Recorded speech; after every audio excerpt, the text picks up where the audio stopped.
10, 9, 8, 7, 6, 5, 4, 3, 2.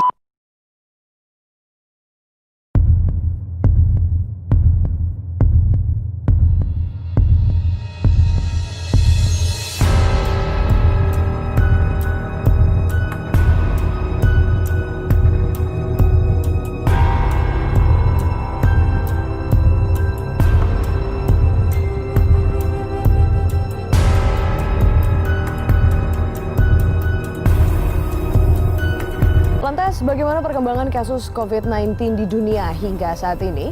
Kita lihat bersama. Kes COVID-19 di Malaysia melepasi angka 1,000 apabila Kementerian Kesihatan mengumumkan 130 kes positif baru hari ini, menjadikan jumlah keseluruhan sebanyak Now, there have now been over 10 million reported cases of coronavirus worldwide, and more than 500,000 people worldwide have lost their lives. How many states will go back into lockdown? I can't tell you exactly how many, but I think we're seeing the beginning of that right now in Texas, Arizona, and Florida, among others. We hit these milestones just 4 months after the first cases were reported in Wuhan, and we're seeing this, I don't even know if we can call it a second wave or a continuation of the first wave, really take hold across the US. So which states, which cities are you? Today, the World Health Organization reported more than 10 million people have tested positive for COVID-19.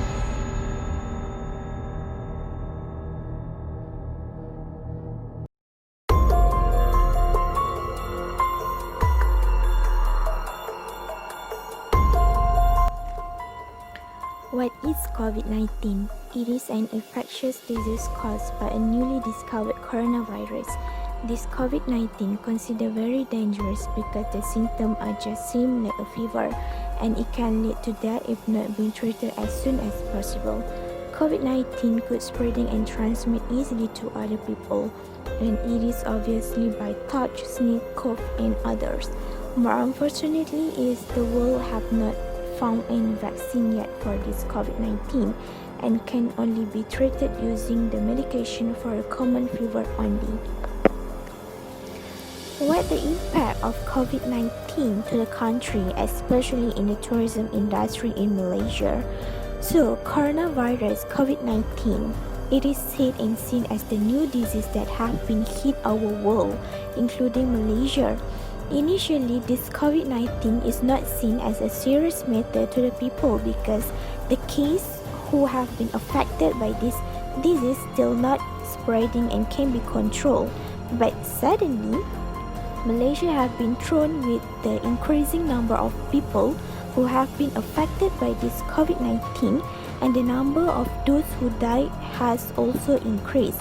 In an instant, everything getting worse day by day, time by time. Everything must be closed, everything must be locked down, and everything have been banned. People cannot go out, we cannot go to work. Students cannot go to school, college, kindergarten, nursery. People cannot go travel, cannot go for shopping, cannot do recreation activities, and everything have been controlled by the police and army. We are in a war situation, but we fight the disease of COVID-19. COVID-19 have been affected the tourism industry really hard, and because of that, the economy of the country also is affected. Tourism industry is one of the industry that contribute to the economy of Malaysia. It is not just happening to Malaysia but also for other countries. COVID-19 has hit the nation's tourism sector hard with an expected loss of 3.37 billion ringgit Malaysia within the first 2 months of the year. Our Prime Minister Tan Sri Muhyiddin Yassin said that Malaysia gross domestic product GDP growth for the year is expected to shrink as much as 0.8 to 1.2 with a total potential loss of up to 17.3 billion ringgit Malaysia. Same goes to the other country like South Korea that suffered losses amounting to some $1.9 billion due to the COVID-19 outbreak. People working in the tourism industry are suffering when there's no more traveler who that travel and force the company to fire their employees because cannot afford to pay their salary. This pandemic COVID-19 have forced each of the country to ban the entry of people to travel, and since the entry ban, the tourism industry, especially the hotel, are struggling to survive. Yap Lip Singh, CEO of the Malaysian Hotel Association, said that Malaysia will lose at least 60% of its tourism business by 2020. Many hotels have to do the wage cuts and giving the unpaid holidays to the employees to save their hotel for totally closed. In addition, around 35% of hotels in Malaysia had to close temporarily, and around 50% of the hotels believe that they will not survive the coronavirus crisis and will have to close completely. Malaysia currently facing a drop in tourist arrival, that which in turn has an impact on the economic revenue. Tourists become feared to travel since this COVID-19 has been spreading very quickly and widely. The Tourism, Arts and Culture Ministry has cancelled the ongoing Visit Malaysia 2020 in light of the COVID-19 outbreak. Furthermore, the tour packages are cancelled, and this affects those who work with airline and hotel, just like have been mentioned before.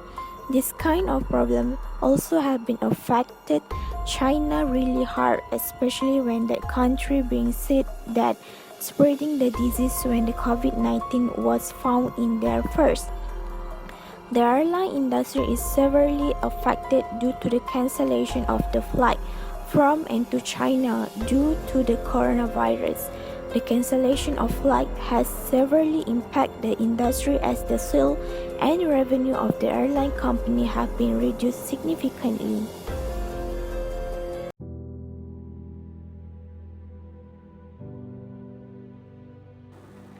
For me, Malaysia supposedly have been prepared to handling the problem regarding a disease like we are having faced right now.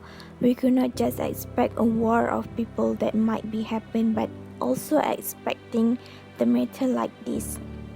We could see that now everything is getting better and we have successfully controlled before the case getting worse and getting increased. But in the future, Malaysia should take this matter as the reference to face challenges in the future. Actually, Malaysia are a little bit late to take an action to handle this COVID-19 disease, and the first thing that Malaysia should done is taking an immediate corrective action when facing the same situation to COVID-19 in the future. Doing an immediate entry ban for the travel when the disease is spreading in other countries. The entry ban of travel from other countries cannot simply say that it will affect our economy to be shrink, but we can cover it by practice the local people to travel within our country. If we take an immediate corrective action, then there will be no closure for all trips and activity.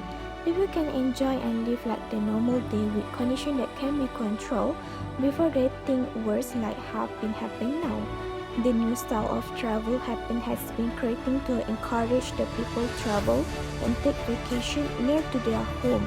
Indirectly, the government and the travel company could promote more on the local and domestic travel. They need to boost the travel confidence with a better service, and how they want to do that? Maybe they can invest to make a training for their staff and also upskilling the staff. Not just that, all the tourism company or our tourism Malaysia can attract people to travel to the local destination with promoting the hidden gems that we have in Malaysia that people would not know or not be exposed yet.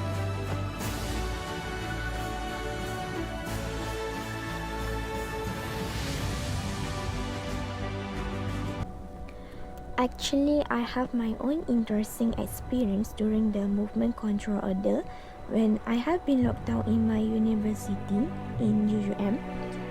It's only one day left for me to go home for my hometown in Johor, but I could not make it and have been locked down, that being done by the university. It's quite sad because I could not go back to be together with my family and my parents are worried about me. It could say that I have been locked down in the university for almost a month before I can go back with the help from the government and the university that want to bring students going back to home. But I am happy because the government and the university concerned with students and they are taking care of all of us. We have been given a free food for every day since we have been locked and people cannot easily enter the university. We have been taught to be patient and help each other in this situation. Luckily, when this happened, my roommates still with me and have experiencing this lockdown together. In terms of learning, the university overcome this situation and continue the learning session using the online platform, and there is no problem to download except when it involves the line of the internet. The class and tasks are implemented as usual until the last day of this semester. The day the students know that we can go back and the government will manage it for us, we are really happy, and the standard operating procedure SOP is really tight. I have to submit the support letter and the help letter that said I can go back. And the students who stay in green zone only can go back to their home. The capacity of each bus is only for 20% and we can only stop to go for a toilet only. Each student will take the bus according to the zone and only one specific area for a parent or family to pick up a student. This is the most valuable and unique experience I will have in my whole life. Thank you for the frontliner. I will remember and appreciate it.